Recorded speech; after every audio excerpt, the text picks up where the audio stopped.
Let the games begin.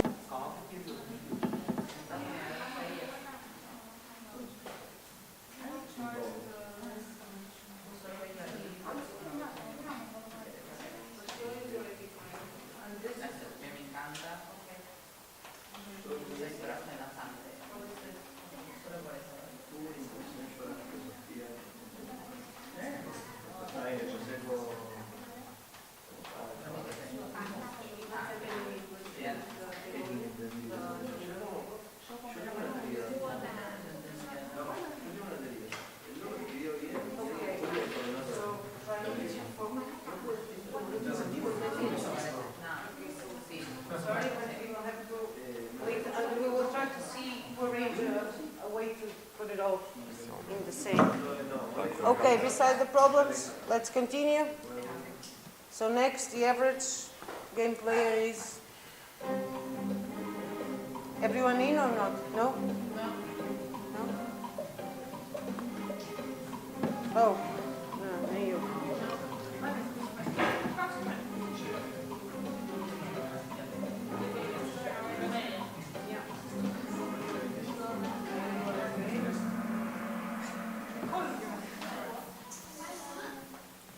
This question is related to the United States. It's the average in the United States.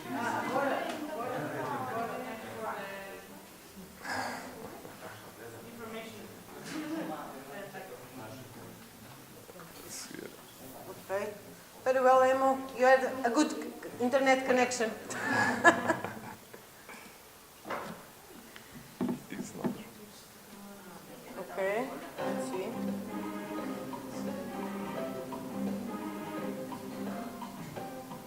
Ah, eu sei, regras.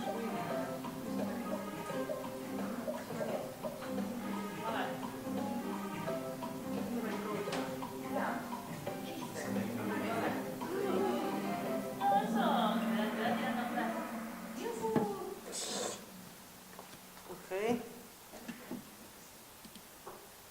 Very well. Indeed, Emo.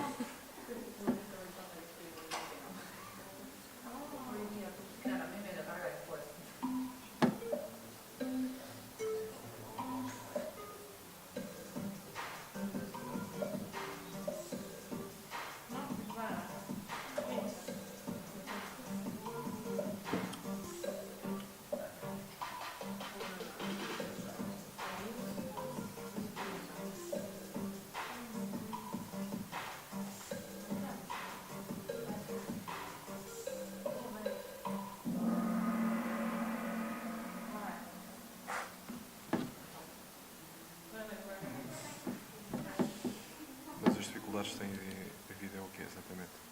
O que é? As dificuldades têm Internet, a ligação. Espera lá, quantas perguntas aqui estão? 16. 16? Ah. Which can best with count, né? This one is quite obvious, but okay.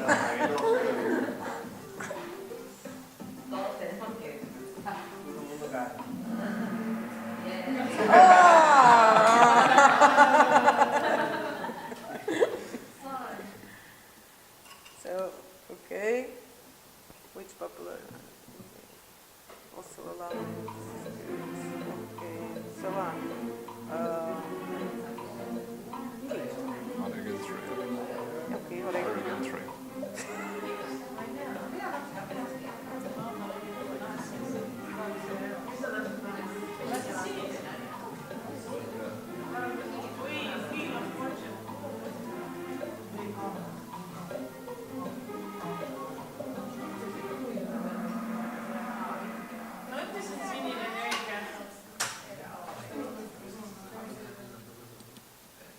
Okay, very well. Websites allow players to play the recipes.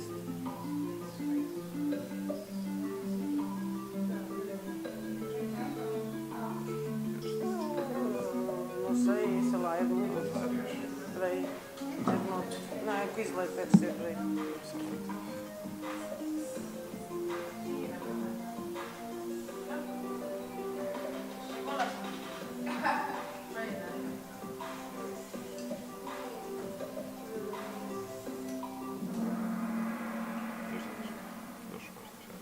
não vou. Sim. Ah!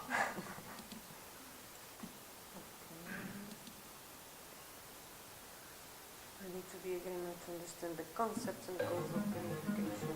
True or false? Porquê?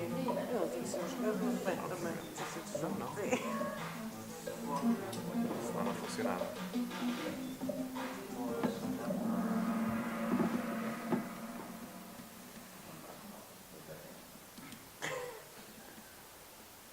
Well, a lot of gamification. I need to change everything about my custom. This. Não? Sim. Ah, não.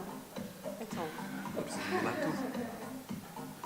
Não, tudo, nós Algumas coisas. temos que mudar muita Implica coisa. tudo. Coordenar todos ou nada ou... Ah, eu sei. Oh!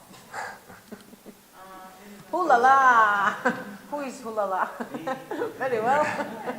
Slept through the first two. Recovering. So, how many hours per week the Americans play video games? Maximum.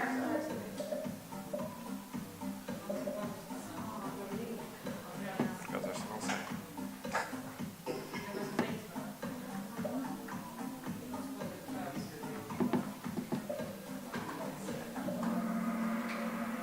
Ah. Muitas, mas não tanto. Julia! Next.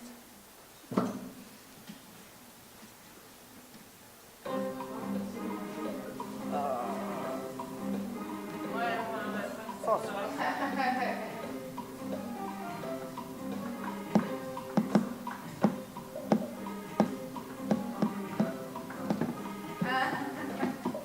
Isto é a última pergunta. Ah, não.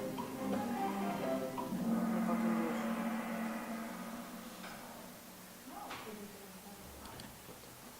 Very well, Julia. Next. Okay, this is not... Hold on. Esta não é esta. Oi, Ok. internet again? Isto é o que cada um precisa, Agora não pretende consigo. aprender. Então, foi isso. Internet problema.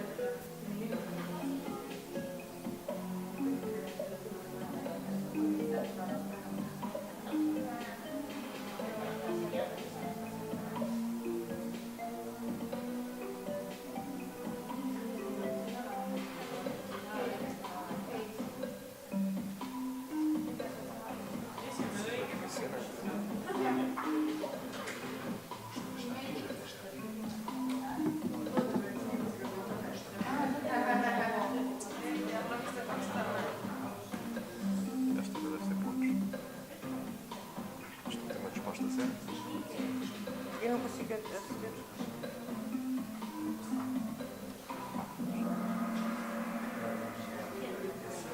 Ok.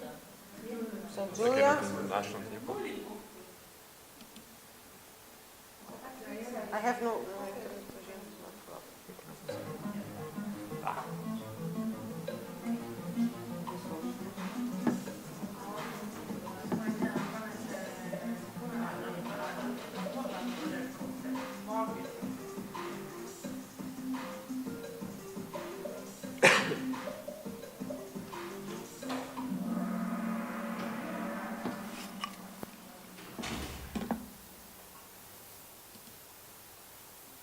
And this is it. The podium, Julia, Ulala, and Fong. Okay. Well, this was for you guys to test the application. Unfortunately, there was some technical problems, which is a bummer because later on we'll have some Kahoots, which are attribute points to the score. So let's hope it won't happen again. Maybe Anna can find out what's happening and solve the problem. I don't know. I was talking about the technical problems. the technical problems we've had, did anyone give up on playing? So like, I don't want to play anymore and stop playing?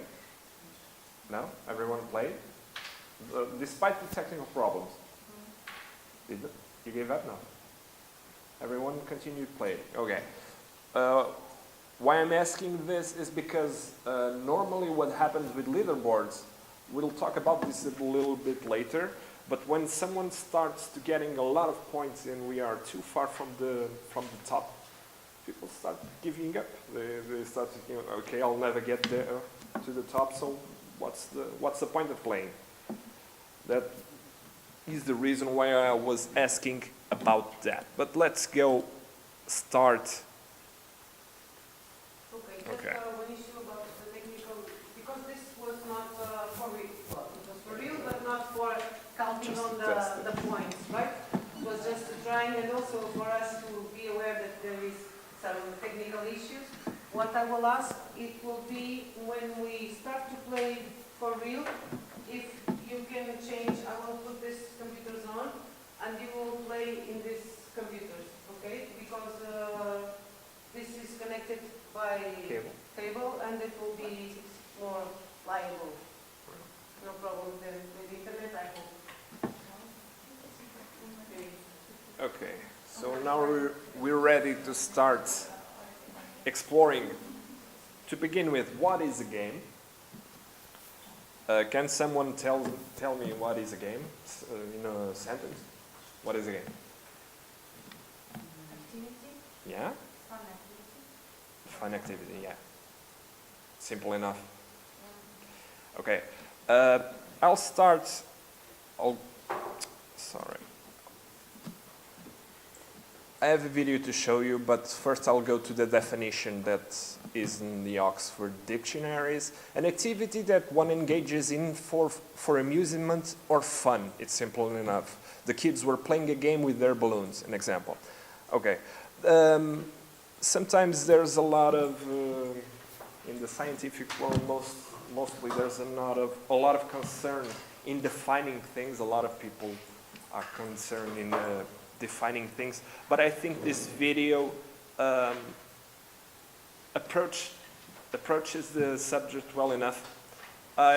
These guys are called Extra Credits. They make videos about games and gamification.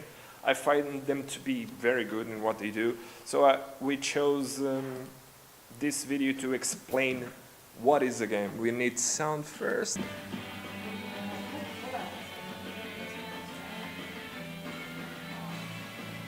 This question has come up a lot lately. How do we define game? Is this really a game? What makes something a game or not a game? We're asked this question all the time, but you know, I think it's the wrong question. It's a distraction. It does nothing but limit us. It's as if we started to ask, well, is this really poetry, when poets moved away from rigid meter or rhyming couplets? If something adds to our experience, let it. If something lets us explore new things, then why does it matter how we define it? Especially if the definition doesn't help us make better art. Take, for example, the Stanley Parable. It's certainly an interactive experience, but is it a game? Who cares? It was something that added to my life. Would saying it does or doesn't qualify as a game make it any better? Do I want to limit people's creativity by telling them the thing they made wasn't a game? What good would that do? At best, it keeps us from getting some interesting work. At worst, it stifles whole avenues of exploration. And yes, to focus on this topic bothers me. I've seen hundreds of pages on the internet devoted to arguing this issue. I've seen thousands of hours of academic discussion devoted to this problem when, in the end, it's the intellectual version of chasing your own tail. In studies of Zen Buddhism, you find that questions can be answered not only with yes and no, but also with the character mu. This character means the question is wrong, and it's how I feel about this whole discussion. Usually the question of what is a game is used as a smokescreen by those who are afraid of less traditional experiences and want to discourage experiments like Device 6 or loneliness. That way does not lie progress. There's no gain in the fear of the new. There's no benefit in dividing our community between real gamers and not real gamers, and yet that's all I see this discussion really doing. Most of the time, all I see is this question used by traditional hardcore players to deride experiences that don't lie within the realm of what we traditionally have grown up with, to dismiss experiences where you don't jump or shoot as not real games. But they aren't the only ones. More and more frequently, I've also seen this flipped around and seen people within our community, people who make games for a living, people who make experiences to be played through, sneering at mere games where you just jump and shoot. the type of experience we all grow up with, and, most of us love. Artistic experiences and AAA blockbusters will be better for learning from each other rather than from drawing this artificial divide. And that's why I don't like talking about what is a game. I don't feel like it's an honest discussion. I don't think we do it to make our medium better. We just bring it up time and again to justify a viewpoint, or because we're afraid of change. Heck, I don't even use the term game as much as I used to. James doesn't use the term much at all. He's begun to prefer interactive experiences, because the only criterion for an interactive experience is that the interactor has some choice, that they get some volition within the experience rather than being passively perceptive. Because to me, that's what's at the core of the medium. That's what separates us from books and film and television. If there's no volition involved, we're just recreating those other media with fancier tech. And there's no value judgment there. Using technology to push the boundaries of any art is a great and interesting thing. The only reason I even have that definition at all is because I think it actually helps us understand the most powerful aspect of the medium, the thing that allows us to examine the human experience in ways that other media may not be able to. And to me, volition is simply in the ability to fundamentally change an experience, not in the depth of its systems or mechanics. Loneliness is a great example because it has very little in terms of deep mechanical play, but I've seen so many players play that game in different ways. I've seen people charge into crowds, playing the punk rock outcast who's not going to put up with people not dealing with him. I've seen people avoiding older crowds, deciding it's better not to disturb a world that doesn't want you, or to no longer expose themselves to the hurt of rejection. I've seen people approach groups very slowly, thinking that if they're just gentle enough about it, someone will accept them. That's volition. That's an interactive experience. That's the player fundamentally changing their character and how the story plays out, even though in terms of mechanical choice, the choices are all very simple. Is reality, by this definition, an interactive experience? Yeah, absolutely. It's why we can learn so much and make so much transference from our virtual interactive experiences. I'll bet everyone watching this has gained some insight into themselves or how to go about their life from an interactive experience they played. Maybe it's leadership skills, or how to work in a team. Maybe it's vocabulary, or mathematics. Maybe it's something fundamental about who you are. But I'll wager every one of you has better understood how to approach some problem or make some decision through their encounter inside a virtual interactive experience. It's why we can't limit ourselves with some divisive definition of game. It makes our art worse. It makes our play worse. It splits our community, and it makes us miss just how much overlap there is between the lives we walk through every day and our experiences in some simulated realm. There's no reason for that. The question, what is a game, is disingenuous and fundamentally flawed. It serves mostly as a way for people to dismiss or argue away the type of experiences they may not personally favor. It limits us. It keeps us from achieving as much as we could with this medium. So what is a game? Whatever you want it to be. See you next week.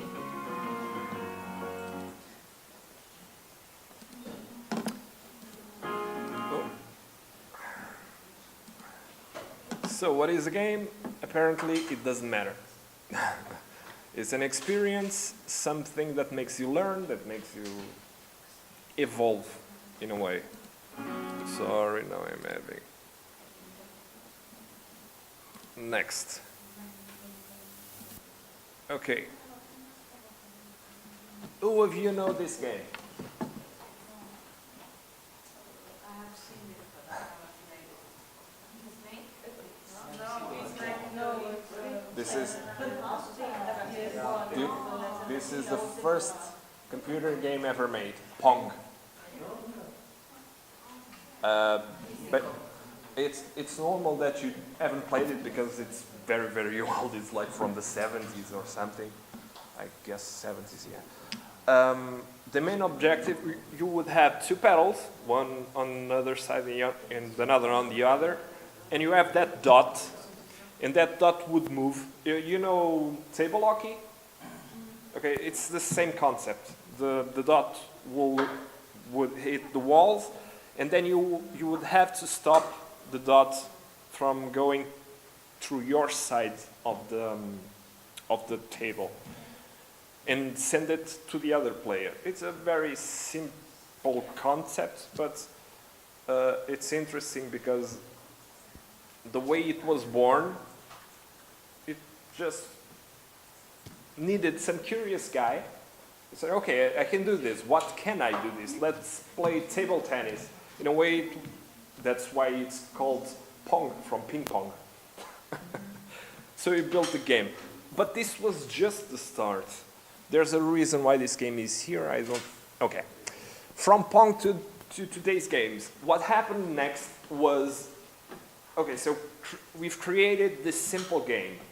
And from then until now, we started to humanizing the games, making them more real, more close to what we live in our lives. In the left you have Pong, in the right you have a game called The Last of Us. That's a very emotional story, very compelling for people. And if you look to that image, they're almost human-like in appearance. Sorry. And that's the evolution. The games try to mimic the real world. Well, now we have to break down the elements in a game to really understand the building of a game. We have the goals. This is the most abstract, most encompassing element of the game, is the definition of what we want with the game, what's the main concern of the game. We can divide those goals in smaller chunks called the objectives. We deconstruct the goals into objectives. Objectives are smaller parts of the goal and are more objective. It's like you want to go to Lisbon. That's your goal. Then you take the bus to the train station. That's an objective. Then you get on the train and go to the station in Lisbon through train. That's another objective. Well, you understand what I'm saying. Speeding up the goal. Then you have rules. The rules, it's the definition of what the player can do and can't do. You can say that you cannot cheat is a rule, but in this concept is not that the focus of rules. Rules are something like the player can jump 2 times his height. The player, not the player, the character. If the player jumped with, well, nowadays it's possible, but the game character can speed his augment his speed by pressing some key. That's a rule. The player, the character can go through red walls but can't go through blue walls. That's a rule. It's a definition of what the player can do and can't do. Feedback. Feedback is important, so the players can perceive evolution. This feedback happens with points, for example. You know, you are evolving in the game because you're getting more and more points with the actions you make. You can get feedback by the level you're at. Your character is evolving your levels, so when you go in a multiplayer game, for example, and you enter for the first time, you are level 1. You look at the player who is level 75, and the first thing you think is, okay, this guy has been here for a long time. You have feedback immediately from the other players also. Another thing that can give you feedback is badges. Badges are symbols of achievements you've achieved. Time. Sometimes it's possible to manipulate time. Oh, okay, I should have done this. Okay, sorry. Goals. Goals are long-term outcomes you want or need to achieve. These goals can be broken into chunks or objectives. Goals are often open and unstructured in nature. Goals can be fluid and are directional in nature. Objectives tend to be single achievable outcomes. There is no ambiguity as to whether they have been achieved or not. Focused tasks that exist so the goal can be attained. Rules, the limitations on the actions of the player. These rules can rely on systems like physics, or they can be created with a specific non-real objective in mind. For example, with physics, you have the laws of physics which limit the character, but you can make the character fly, and that's not on the physics law. It doesn't obey to the physics law. So Again, feedback, visible signs of progress. Feedback lets the player get some information on their development in-game. This allows for the player to know how much they have progressed, but also how much room they have to improve. It's also important. Time. Do you know a game called Super Hot? No. Okay. This is a game, João is back there telling me he knows. This is a game with a very interesting and new mechanic. You'll see. Oh. Okay. Let's what? Oh, this is too big. Hello, everybody. My name is Michael Daly, and welcome to. Okay, I played this game a while back. This is kind of an old game, but it's one that I absolutely fell in love with, and I want you guys to experience it also. It's a very quick game, so it's gonna be a quick video, and I'm not gonna lie, I'm kind of good at it. But so it shouldn't take that long, but you'll see what it's about. It's about time. It's not a real pretty game, but that's not really important. Boom! Okay. Alright, I'll just tell you what this game's about. I'll stop beating around the bush. Time only moves when you move. See this fan over here? Yep. There you go. See this fan over here? It only rotates when I'm moving. If I stay absolutely still, it goes, but very, very, very slowly. But when I move, it's in real time. Amazing mechanic. They're actually, from what I hear, they're developing a full game based upon this mechanic, and I cannot wait for it to, absolutely not wait. I'm going to be the first person to play this game. But again, this is pretty much what the game is. It's like a first-person shooter with that mechanic, and it's all you need for take him down. I'm gonna shoot him. And now I got your gun. Look at that. That is so cool. Kill them all. Ready? And the bullet fly comes. Oh, snap it right in the fucking head. Now they're gonna shoot at me at some point. Are you gonna shoot at me? Shoot at me. Shoot at me. Come on. Okay, that was a weird shot. Ooh, and it's like some Matrix Neo type shit. No. Oh, Okay. I'm your fucking temple, bro. So this is 8 minutes, so I'm gonna stop it. I think it's enough to understand. The game uses time manipulation. We can't apply this in gamification yet, at least, until someone invents a time machine or something. Conflict. This is very important. This is related to emotions. Most of the times, game appeal to tension. Tension is created by two contrasting emotions. For example, I wrote an example here. Let's see. Okay. Imagine that the player enters the room, okay? Immediately the door gets locked. The player is now locked inside the room. The player sees two boxes in front of him. And then a message on the wall says, 2 boxes, 2 prize, 1 certain, the one on the right. 2 boxes, 2 prize, 1 certain, 1 not. The one on the right has 50 coins, the one on the left has the same chance of containing 1,000 coins as it has to kill you. Okay, so the box on the right has 50 coins. The box on the left maybe has 1,000 coins, or it kills you. Now, there's a conflict here. From one point you...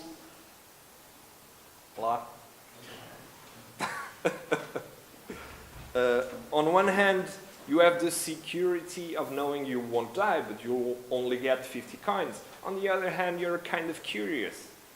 Okay, can I get the 1,000 coins?